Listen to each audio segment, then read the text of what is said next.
Hello दोस्तों, आज मैं बात कर रहा हूं एलटीवी रेशियो की। एलटीवी रेशियो का मतलब होता है लोन टू वैल्यू। तो जैसा कि इसका नाम है उसी के अकॉर्डिंग हम लोग इसको एक्सप्लेन करेंगे और ये क्यों जरूरी है, किस लिए ये काम आता है, तो इसके भी सारे एस्पेक्ट आज कवर करेंगे। Loan to value, LTV ratio किसी भी दिए गए लोन में कितना पोर्शन वो कस्टमर अपना लगा रहा है और कितना पोर्शन बैंक दे रहा है।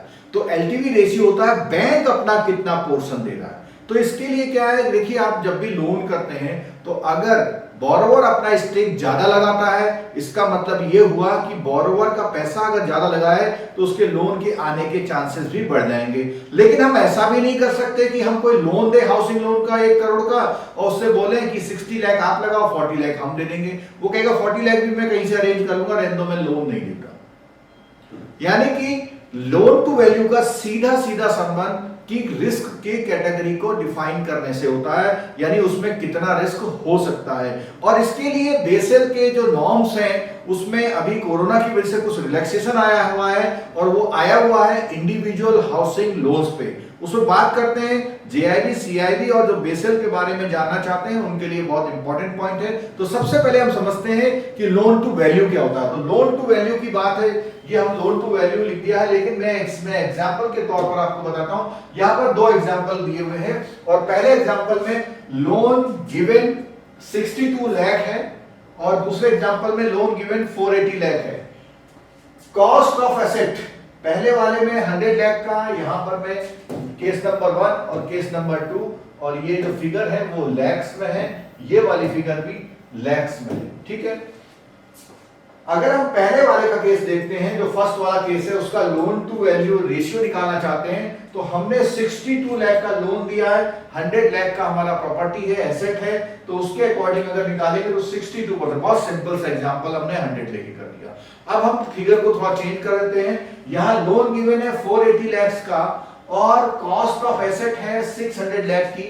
तो अगर हम इसको कैलकुलेट करते हैं 480 इंटू 100 अपॉन 600, जैसा कि फॉर्मूला है, फॉर्मूला क्या है, loan given upon cost of asset into 100।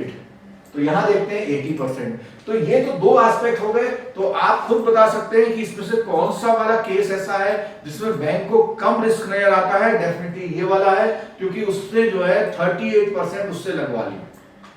ये वाला केस ऐसा है, केस बड़ा भी है और बड़े होने के बाद भी जो है उसने अपना मार्जिन केवल 20% लगाया है।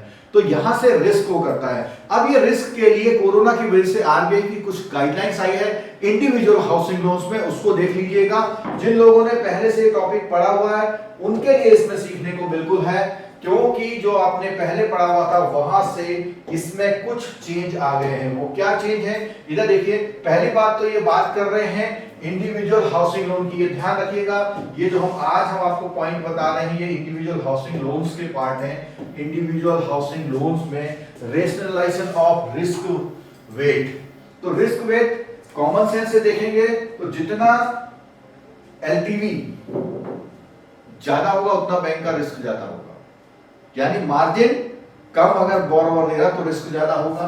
तो इसको देखने के लिए इस सर्कुलर में जो एलटीवी का जो पूरा पॉइंट्स आपको दिया हुआ उसको हम एक्सप्लेन करने की कोशिश करते हैं। तो सबसे पहले as a counter cyclic measure it has been decided to rationalise the risk irrespective of the amount, यानी इसमें अमाउंट का कॉन्सेप्ट हटा दिया इंडिविजुअल हाउसिंग लोन में, और कॉमर्शियल हाउसिंग लोन की बात नहीं कर रहे। ठीक है, The risk weight for all new housing loans sanctioned on or after date of the circular, यानी कि पुराने लोन्स के लिए नहीं, जो नए लोन सैंक्शन कर रहे हैं उसके लिए रिस्क वेट कम किया हुआ है, क्योंकि कोरोना की वजह से इकोनॉमी में बूस्ट देने के लिए कि हाउसिंग लोन ज्यादा हो तो बैंकों को अगर रिस्क वेट कम लगेगा, रिस्क वेट कम होगा तो इसको अपनी कैपिटल कम मेंटेन करनी पड़ेगी। तो इसलिए ये बेनिफिट दिया हुआ है, इंडिविजुअल हाउसिंग के लिए दिया हुआ है। यानी कि ये जो डेट है, जो सर्कुलर की डेट है, सर्कुलर की डेट से को और उसके बाद जो भी लोन सैंक्शन होंगे, ये सर्कुलर है 16 अक्टूबर 2020 का, उसके बाद जो भी लोन सैंक्शन होंगे उन लोन्स में जो रिस्क वेट होगा इसके अकॉर्डिंग होगा। तो आपकी स्क्रीन में देखिए रिस्क वेट देखिए, एलटीवी रेशियो अगर 80% या उससे कम है 80% या उससे कम का मतलब बोरोवर अपना मार्जिन ज्यादा लगा रहा है। तो उस कंडीशन में देखिए केवल 35% रिस्क वेट है।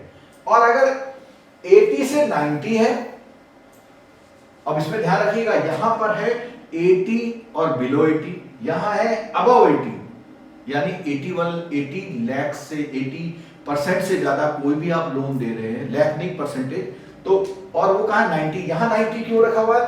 क्योंकि कम से कम 10% मार्जिन तो लेना ही लेना है आपने, ठीक है। तो उस कंडीशन में रिस्क वेट कितना है? 50%। अब इसको प्रैक्टिकली थोड़ा एग्जांपल के तौर पर देखते हैं। देखिए अगर कोई लोन, सपोज कीजिए अगर लोन हमारा 400 लाख का है और 400 लाख में आप 35% का रिस्क वेट लगा दीजिए, तो ये बनेगा आपका 140 लाख। इसका मतलब ये हुआ कि आपको 140 लाख का 9% आपको बेसिल के अकॉर्डिंग कैपिटल रखनी पड़ेगी। देखो आपने लोन कितने का दिया? 400 लाख का। 400 लाख का लोन देने के बावजूद आपको केवल इतने 140 लाख के रेंज में कैपिटल रखनी है। और यही दूसरा केस ले लेते हैं, यहां पर हम मान लेते हैं कि 80% से ज्यादा है, तो 85% अगर आपने कोई लोन दिया हुआ है और लोन का अमाउंट 500 लाख का दिया हुआ है, तो इस पे जो रिस्क वेट होगा वो 50% होगा, जिसकी वैल्यू आती है 250।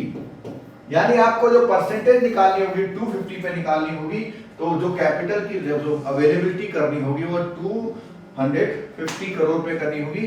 तो ये सारा था एलटीवी रेशियो का कॉन्सेप्ट, और एलटीवी रेशियो के कॉन्सेप्ट के अकॉर्डिंग कोरोना के टाइम में बेसल के लिए जो हमें रिस्क वेट करना है, जो आरबीआई ने गाइडलाइंस जारी करी हैं, वो इंडिविजुअल हाउसिंग लोन्स के लिए ये थी।